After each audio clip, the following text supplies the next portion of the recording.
Buenos dias, BD, everybody. We say BD in Latin America, and as a BD guy, I like to say BD all the time. So thank you for being with us. Hope you're having a great morning so far. We'll start off with just some quick introductions. Thank you to the host. I'm John Nahas, the Chief Business Officer at Avalabs. I've been at Avalabs for 4 years, where I was head of BD previously, overseeing ecosystem growth for the Avalanche Foundation, working on their behalf at Avalabs as a service provider to grow the Avalanche ecosystem across all the verticals from institutional, enterprise, gaming, DeFi, and all of our regional teams as well over the past 4 years, leading us to kind of where we are here today. So very excited to be with you, and most importantly, really excited to welcome the Avalanche Foundation Operating Committee. We've often heard of the Avalanche Foundation, so today is a big day that we get to meet these guys, hear from them about their mission, the mission of the Avalanche Foundation, and get to know them personally as well. So without further ado, I'd like to call on Aytunç to introduce himself, give a little bit about himself, and then we'll pass it on to Vikram and Ömer. Sure. My name is Aytunç Yildizli. It's a complicated name, as my friend here couldn't call it. It's similar to iTunes, actually, an Apple product, easy to remember. And I work within the Avalanche ecosystem for more than 6 years by now in different verticals. And in the foundation, we have great people that we work for, again, different verticals. We have Ömer here for data, Vikram for the compliance. We had Nicholas, that you know probably, and I am the bold person that every crypto company needs. We have this beautiful event. I want to thank all the organizers and Avalabs team on behalf of Foundation. Yeah. Thanks, Aytunç. Vikram. So hey everyone, I'm the second bold person that every successful foundation needs. No, it's a pleasure to be here. Thank you. Thanks, John, for the intro, and Aytunç. So my name's Vikram. I'm from Gibraltar, very small place, legal background. And then I got into crypto in 2017. Absolute degen behavior, and most people don't know that. I didn't say that on my CV when I was asked to join the foundation, but obviously we all bring our respective strengths to the foundation. So I bring my legal and business knowledge and just complement some really great expertise and strengths. On the board, we bring a lot of diverse skills as well. And it's great. We are answerable and to you, the community, and to the members of the community that aren't here, but will eventually watch. And it's great to be here. Hello, everyone. My name is Ömer. I'm excited to be here, and thanks for having us. So I'm a data scientist turned, computer scientist turned data scientist turned crypto professional. So I've been in the space on and off for over 10 years now. So I've been following Avalanche since before the inception, and I felt basically in love with the vision, and have been posting and contributing to the ecosystem. And last year, together with Vikram and Nicola, who is not here with us right now, we joined the foundation and as directors. And my focus has been more on making the company more data-driven and focusing on some of the grant programs that we've recently launched. And yeah, happy to talk more about them later For sure. Thank you guys, and welcome again. I think we're here at an Avalanche Summit, and I know this is going to be broadcast, so I think to set some context for everybody, it's important to set the distinction between Avalabs and the foundation. I think oftentimes some people believe them to be interchangeable, they confuse one for the other. So I work for Avalabs, and Avalabs is a for-profit private company based in the United States. We are a service provider to the Avalanche Foundation in support of their mission to grow and adopt Avalanche usage across the board. So we are just among one of many participants that are in the ecosystem supporting the growth of Avalanche. So we are a separate company, we are separate, the foundation is a separate entity as well, of course, and that's why these gentlemen are here today to talk about that mission and about that. So I talked about Avalabs and that we're separate, but I wanted to talk about the role of the Avalanche Foundation. How do you guys view the role of the Avalanche Foundation itself. Like, what's its mission, what's its purpose of enablement, and what are some of the key principles that the foundation strives for? That's a great question. As Nahas and John, my friend, mentioned, they are a for-profit company while we are non-profit company. We consider community is our shareholders as the foundation. So we are mostly focused on doing stuff for community, and community is the people that we report. That's what we feel like in the community. So this is the biggest difference. We are not non-profit company. We are having lots of programs that we would love to share it with you, and those are the programs actually brings us to the closer to our vision and mission. It is to win this game. Avalanche is the most complex and most advanced blockchain technology right now. Not just with its consensus, but with its community as well. This is also important part of the Avalanche. We have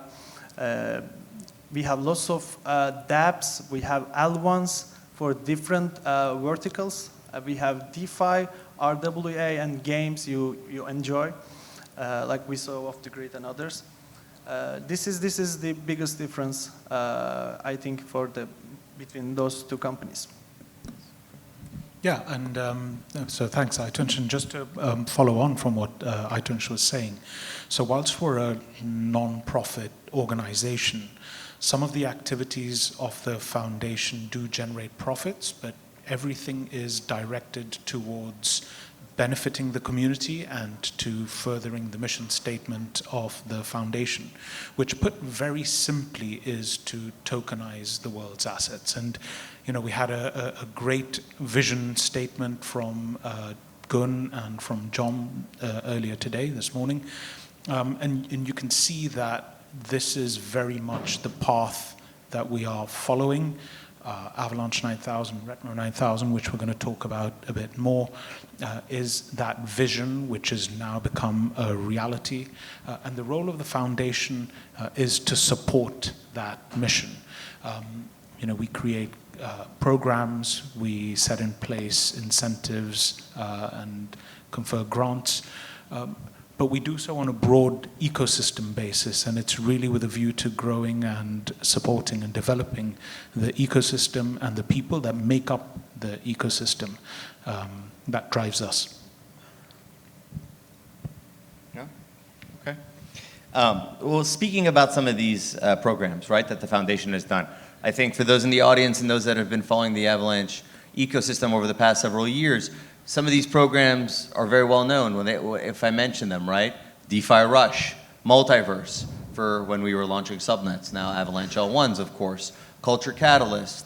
There's a lot of these programs. These have been programs from the Avalanche Foundation, that the Avalanche Foundation had approved, the Avalanche Foundation had allocated funds for, that Ava Labs executed upon, right? Like, we were tasked to execute on these programs outlined by the foundation and have done so. So we work in some capacity. Now we're going to be working to support Avalanche 9000 and Metro 9000.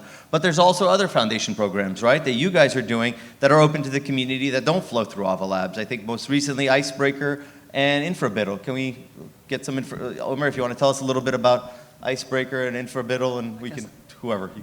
That's the good part, the programs. That's the part we distribute tokens. That's the part we distribute powers of the foundation. We hold tokens, as you know, and that is the form of power of the foundation. We also want to have we have funds in the foundation, and this is a power, but we also want to build the foundation as a social engine. I hope it is visible to you, but we are way more active in socials, and the programs are more visible to you. That's the reason. And InfraBiddle, I will start with InfraBiddle. It's a program that we want to attract developers, but infrastructure builders, not just developers. This is top-tier developers to build most complex systems, and also toolings. If we consider all these dApps as Lego pieces, we have some missing pieces, and we want these brilliant developers to build these dApps for the community again. So InfraBitL has its, we don't require business development, no offense. We have the form for InfraBitL that people and developers can apply. And we have a committee that it's, again, from, consists of community members, the developers. I think we can disclose them, right?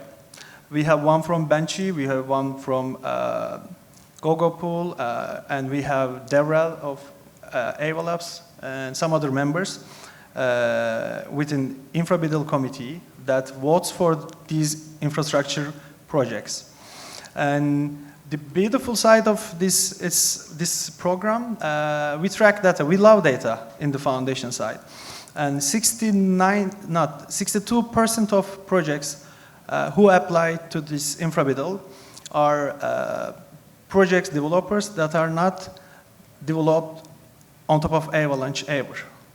They will just start developing on top of Avalanche. That's what we try to do with InfraBitL. We want to attract developers who will attract community and liquidity, of course. That's the vision of InfraBitL.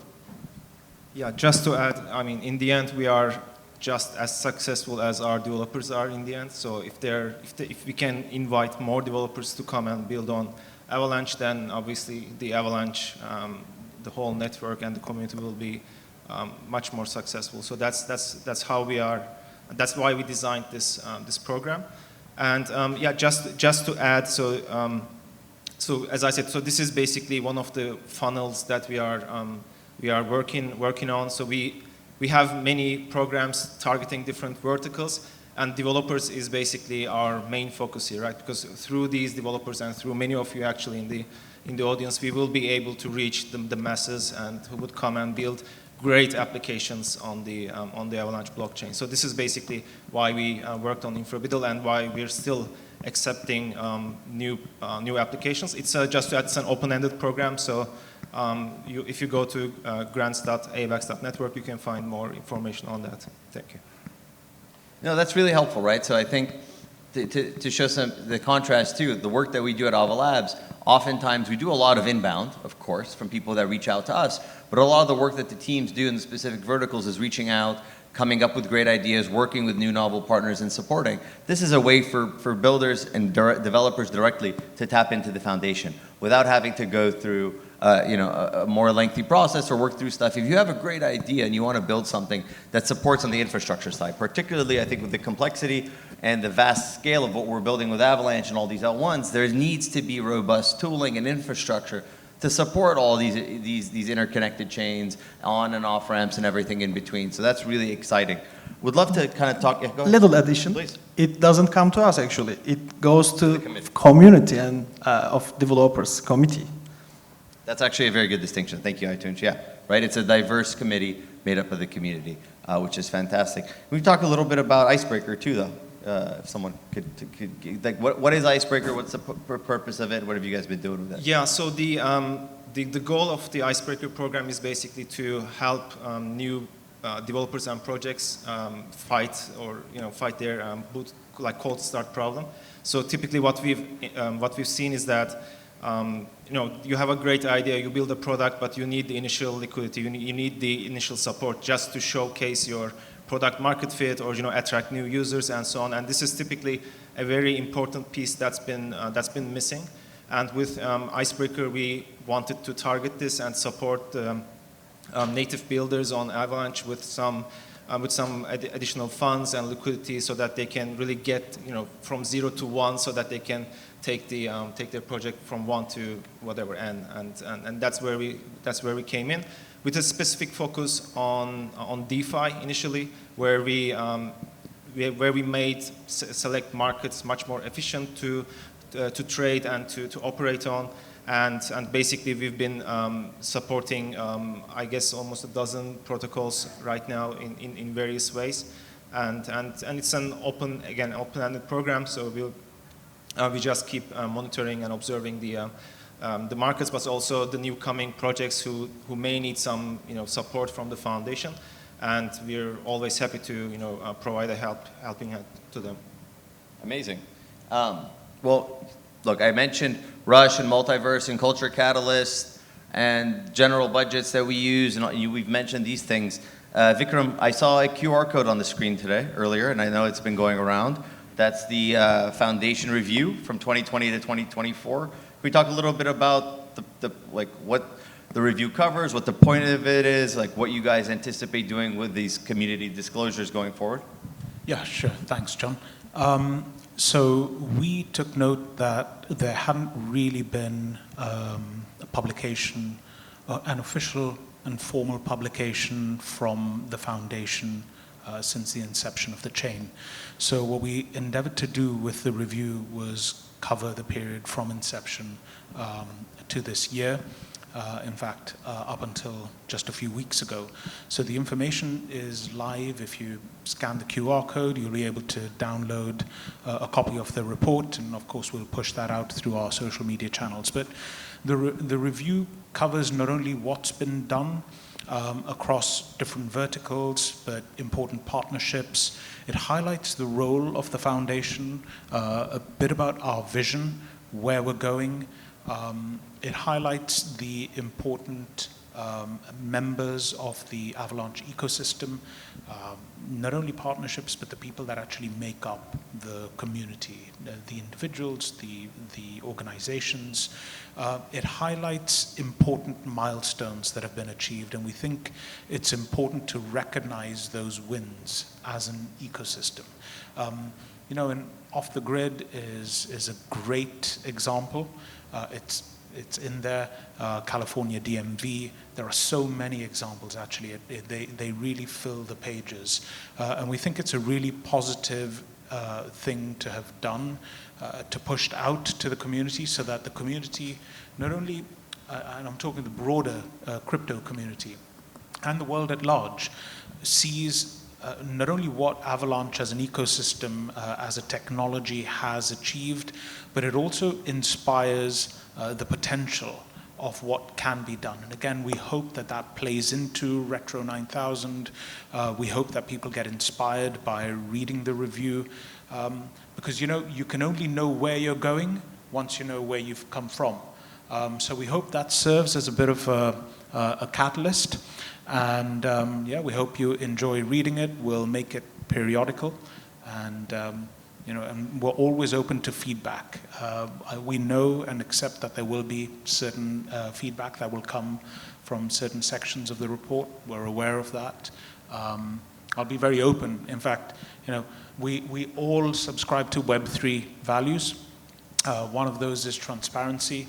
And we know that there are elements, which require transparency. We've been very deliberate not to have to disclose everything. There is a roadmap to transparency for certain areas. So we're very well aware of it, and we are working on it, and things take time to be done responsibly. So just rest assured that we're always working in the interests of the community. So we work for you. Well said. I can just add that I shout out to Vikram and Julie and other people that helped us to craft this report. You will like it. It has memes inside, and it's like an NFT from the inception of Avalanche. You will like it. I saw QR code is passing through. Maybe you can catch it. Yeah, there was a QR code earlier, and I'm sure it'll be around all day. And will it be made public? It'll be pushed out on our socials as well, and we will have a limited number of printed copies. Of course, we've tried to keep with the environmental responsibility to limit the printed versions of the report. That's all been done on sustainable paper as well. So we've been very careful in that sense. We haven't wanted to overprint, but there are a few printed copies because we want to circulate those so that people can take them away as collectibles, as Aytunç said. It is collector edition of the review. So my wife finds so many collector's edition items after every crypto conference that I bring home. I'm gonna need a whole closet. But something that was important that stuck out to me, I got to take a look at the report ahead of time, was even for someone like me who follows, of course, all the partnerships that we do and that we work on that are highlighted so well in this report, is how many of them there are. Like even when I speak about the work that we do in support of Avalanche and all the partners that we have and all the great builders and all the great things that have happened, I oftentimes forget. I have a hard time keeping up with the amount of partners that we've had, the amount of things that we've done. Just over the past year, it's been tremendous, but going back before that with the inception of Subnet and with DeFi Rush and all these great things that we've done, it's been a long journey. It's been 4 years.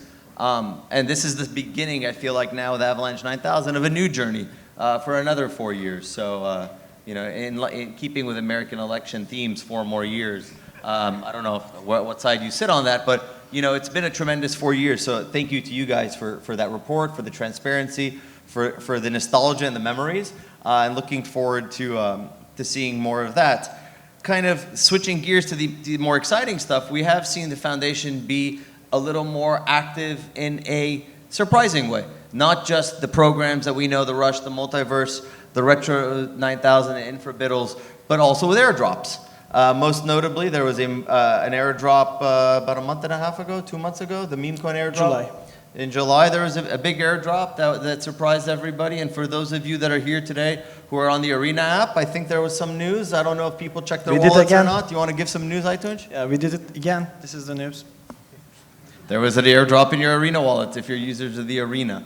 So talking about airdrops, how do you guys see those? How do you guys see those as a tool for reward for the community? What principles do you look for when you want to do airdrops? Like what sticks out? Is it more of like a kickstart? Is it a reward? Is it a little bit of both?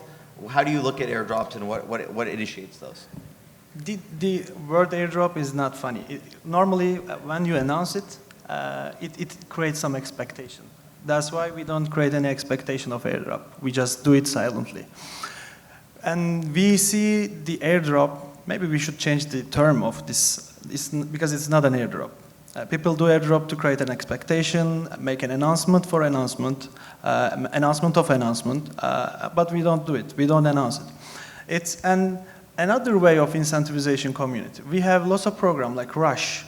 It's basically the same thing. You are giving rewards to the community members in a duration of time, but in the airdrop, or this silent airdrop that we say, we are giving it, you don't expect it. We just reward the users, the honest user. Because with the other incentive methods, I think the approach may change into this honest way, since when you incentivize via APY, increasing APY, people want to get that APY, and it's not sticky. But with the airdrops for different verticals, I'm not saying that we will do another round. Susan is looking at me very angry. We are not. It's not. We are just the attendees here in this audience today are not going to get a surprise. Yeah. Even Arena team doesn't even know that we are going to do an airdrop for them. So it is, and the incentive may not be sticky, the APY incentivization model.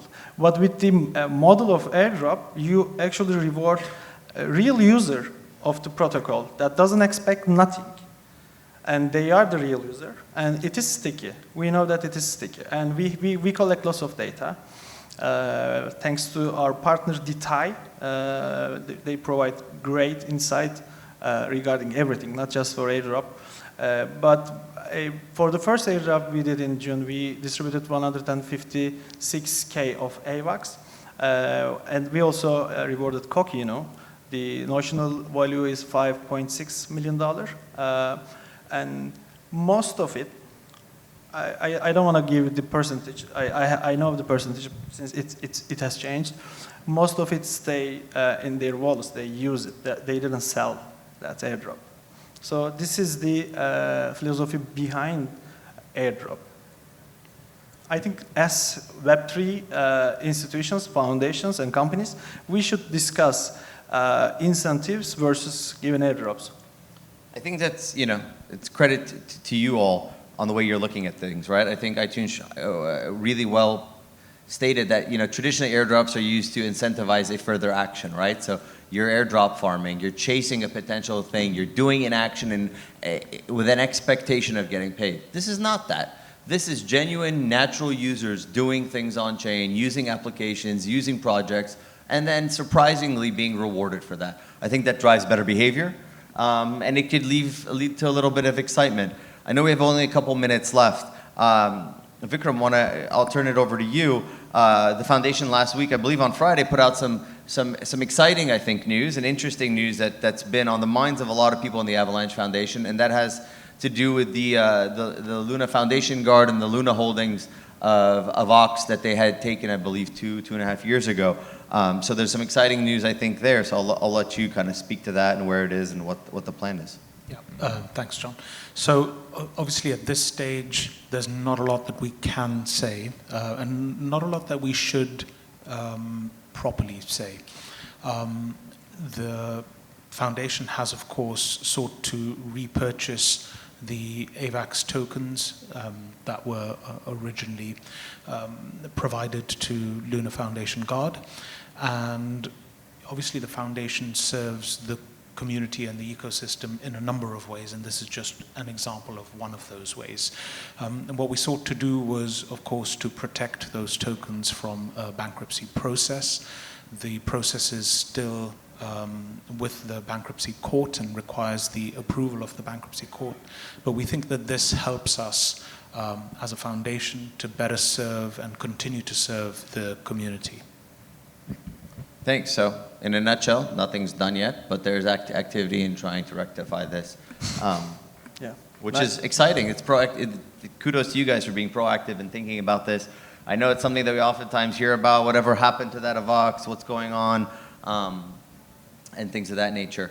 Running really low on time, so I'm going to do a quick, maybe a couple curveball questions. This wasn't planned, so I just out of curiosity, is it Avox? Or is it AVAX? Aytunç? I think AVAX. AVAX? Yeah. So I started with AVAX, but I've heard people saying AVAX. I'm also an AVAX guy. I'm the only Avox guy up here, so I guess it's a potato thing, right? It's the community's decision. It's every flavor. Any final words, guys? Any thing? I remember these days when it was called AVA, without X. That's true. So, I mean, I think just for some final words, I mean, we're very, very excited about what's to come to Avalanche with Avalanche 9000, and we're, I believe, at a really important point in time where we can really make like big changes, and this, you know, the parabolic effect that John talked about today. I think we're really at that point where we can really have many purpose-built L1s.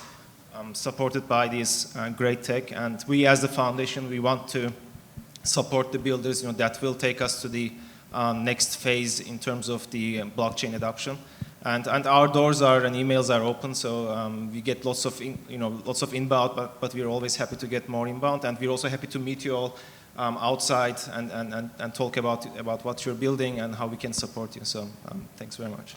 So with that, Avalanche 9000, it's time. We're about to leap into the next phase of the future of Avalanche. The foundation is here to serve the community. Ava Labs is here to serve the community as well and assist. We're all here at your disposal. But a special round of applause, everybody, please, for Ömer, Vikram, and Aytunç. Thanks a lot.